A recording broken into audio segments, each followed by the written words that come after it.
아닙니까?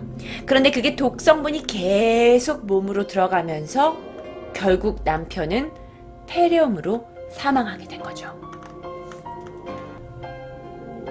자, 그러면 이 여자는 그 많은 돈으로 무엇을 했을까요? 참 웃겨요. 남편들한테 보험금을 10억 정도 타내고 나서 그때부터 호화 생활을 즐깁니다. 백화점에 가서요, 그동안 사지 못했던 명품 가방이며 명품 옷을 다 사기 시작했어요. 그리고 새로운 남자를 물색하려고 했었는지 모르겠지만 동아리 활동을 시작합니다. 자전거 동아리. 근데 자전거 동아리에서 나도 어느 정도 약간 돈 있는 여자처럼 보여야 할 것 같아서 그랬는지 모르겠지만 무려 2천만 원짜리 자전거를 구매해요. 물론 당연히 돈이 많으니까 새로운 차도 구매하고요. 그리고 너무나 여유롭게 겨울에는 스키장 리조트권을 끊어서 동아리 회원들 남자분들하고 스키장을 즐겼다고 해요. 그렇게 보험금 10억을 가지고 편안하게 인생을 살고 있다가 보험회사의 끈질긴 추격 속에 결국 4년 만에 그녀는 붙잡혔습니다. 이거 우리나라 이야기인가요? 본 것 같네요 라고 채팅창에서 물어보시는데요. 이 이야기는 우리나라에서 아주 유명한 포천 농약 살인 사건입니다. 포천 농약 살인 사건. 키라님께서 딸이 죽었나요? 아니요. 당시 20살이었던 딸은 병원에 입원했긴 했지만 죽진 않았습니다. 노 씨가 증언하기에 내가 딸을 죽일 의도는 없었어요. 다만 딸애가 병원 가면 자꾸 보험금을 주니까 몇 번 그랬던 거죠. 라고 진술했대요.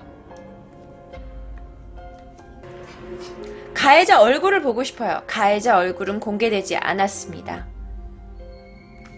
자, 이 사건이 오늘 제가 말씀드릴 5가지의 사건 중에 오늘 5가지의 사건 중에 첫 번째 사건입니다. 첫 번째 사건은 제가 여러분이 그냥 가장 많이 아시는 사건으로 가지고 왔어요. 징역을 몇 년 받았나요? 그건 제가 잘 모르겠네요. 왜 저런 걸 실명 공개를 안 할까요? 글쎄요. 아직 남아있는 가족들이 있고 이 사람의 잘못으로 인해서 가족들이 피해를 볼 수도 있기 때문에 좀 조심할 수는 있다고 생각이 들어요. 저는 이걸 처음 봐요. 이거 굉장히 유명한 사건이에요. 여러분이 포천 농약 살인 사건이라고 검색하시면 나옵니다. 그러면 이번은 두 번째 이야기 들어갈게요. 제가 여러분이 얼마나 범인 사진을 보고 싶어 하시는지 알아요. 하지만 지금부터 해드릴 이야기는 1970년대 이야기라 도저히 범인 사진이 없어요. 그래서 이 이야기와 가장 비슷한 연민정 씨를 오늘 모셨습니다. 연민정 씨, 오늘 좋은 연기 부탁드려요. 1970년대입니다. 김양이 살고 있었어요. 김양이 어렸을 때 어머니를 여의고 자신의 아버지의 첩 밑에서 자랐어요. 아무래도 자기 친엄마가 아니라 자기 아빠의 여자친구 첩 밑에서 자라다 보니까 그렇게 행복한 가정에서 자란 건 아니었겠죠. 그러다가 나이가 점점 먹고 나서 이 첩 엄마가 야! 이년아 너 나가서 돈이나 벌어와! 라고 하니까 도시로 나가서 동네를 돌면서 식모살이를 시작했어요. 그런데 그때 당시 나이가 17살이에요. 17살의 나이에 그래도 식모살이 하는 집은 부잣집일 텐데 가서 남의 집 청소해주고 하는 게 쉽지는 않았잖아요. 그래서 안 되겠다 싶어서 외삼촌 댁인 금산으로 돌아옵니다.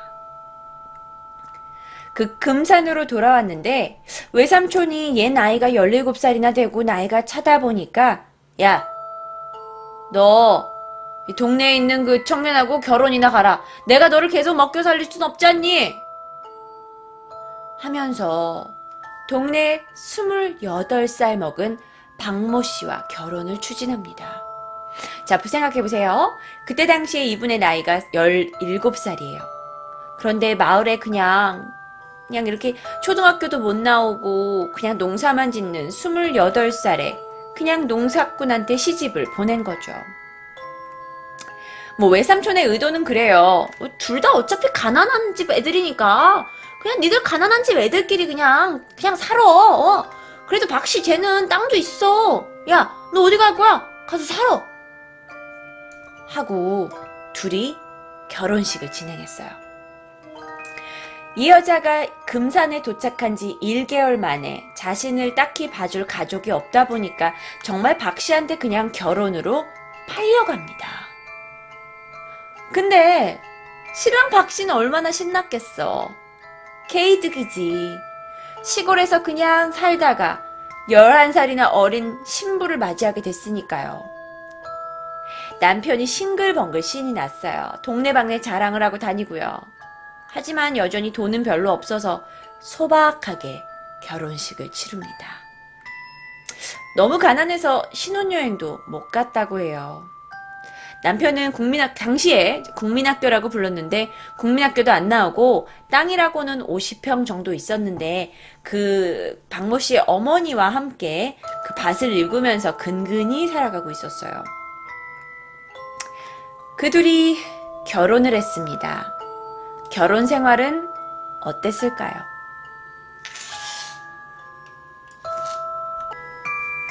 그들의 결혼 생활은 순탄치 않았습니다. 결혼한 지 1개월도 안 됐는데 이 17살의 김양이 자신의 삶을 비관하기 시작한 거예요. 조선시대 이야기 같아요. 조선시대 이야기는 아니에요. 1970년대 이야기니까. 그리고 자기 남편이 실증 나기 시작한 거야. 이유가 뭐였을까? 촌스러워. 학교도 못 나오고 이런 촌바닥에서 그냥 맨날 농사나 짓고. 그래도 내가 옛날에 도시에서 식모살이 할 때 다 으리으리한 집에서 살았는데 이게 뭐야? 이러면서 그러니까 자기는 사실 힘든 상황에서 뭐 자기를 구해주는 남자를 만났다고 생각할 수도 있었는데 실증이 나기 시작한 거죠.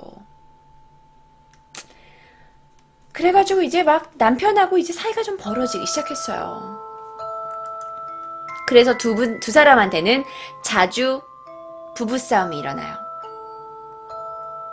자주 부부싸움이 일어나던 어느 날이었어요.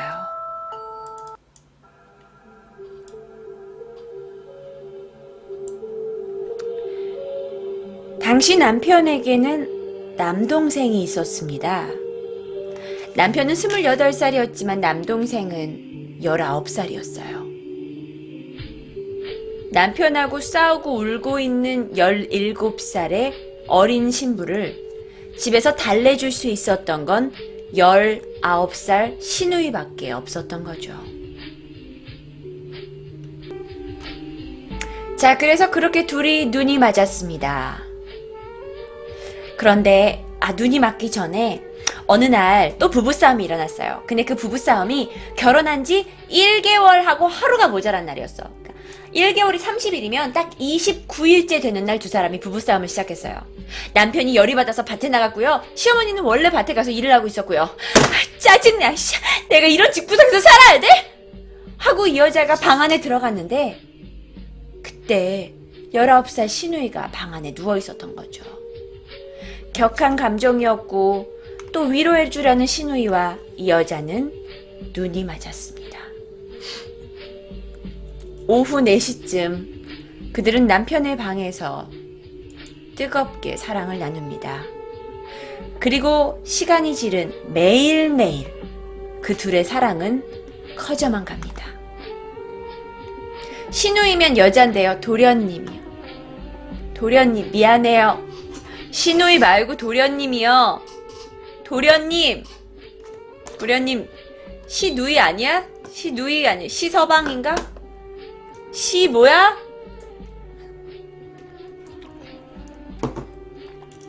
아니야. 시동생. 미안해요. 시동생, 시서방 아니고. 자, 그렇게 두 사람이 불륜을 일으킨 지 2개월 그리고 10일이 지났습니다. 어느 날도 남편이 밭에 나간 걸 확인하고 두 사람이 남편의 방에 들어가서 젊은 피를 들끓으면서 사랑을 나누고 있었는데요. 갑자기 남편이 집에 들어온 거예요. 그리고 남편이 자신의 방문을 열었는데 자기 동생하고 자기 와이프하고 그러고 있는 거야. 그래서 남편이 열이 받았겠죠. 동네방네 소리를 지르면서 화가 난 남편이 막 어찌할 줄 몰라 했어요.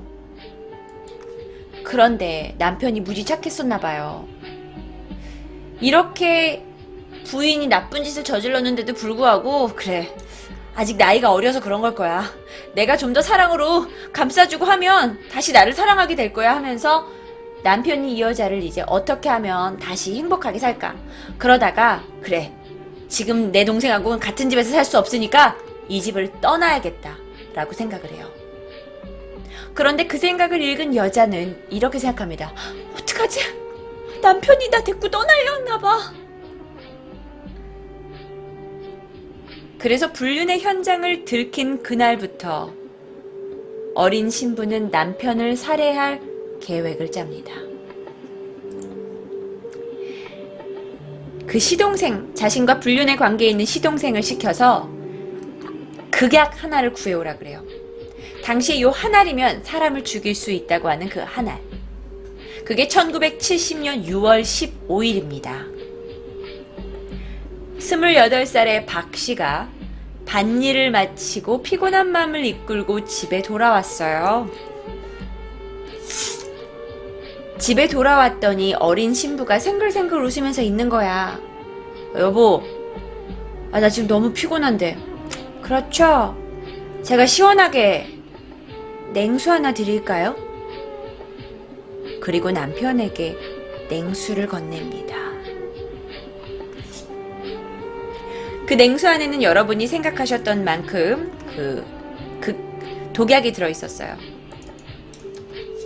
그런데 독약이 사람을 죽일 만큼의 독약은 아니었던 것 같아요. 그래서 이 남자가 완전히 죽음을 하지 않고 비틀비틀 거리면서 정신을 못 차리고 있는데요. 그때 옆에 있던 시동생, 남편의 그 친동생이 와서 머리로 이 남자의 둔기로 이 남자의 머리를 쳐버립니다.